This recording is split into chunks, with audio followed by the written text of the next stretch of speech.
heart of the snowy mountains, a snowboarder found himself buried under an avalanche. It swallowed him whole, and panic set in as darkness enveloped him. With only the sound of his heartbeat, he fought to remain calm. In a race against time, he remembered key survival techniques, creating an air pocket and conserving energy.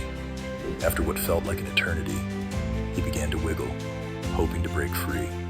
Miraculously, he found a way to the surface, gasping for air. His determination and will to survive shone through the chaos. The snowboarder not only escaped the snow's grasp, but also emerged with a profound appreciation for life and nature's power.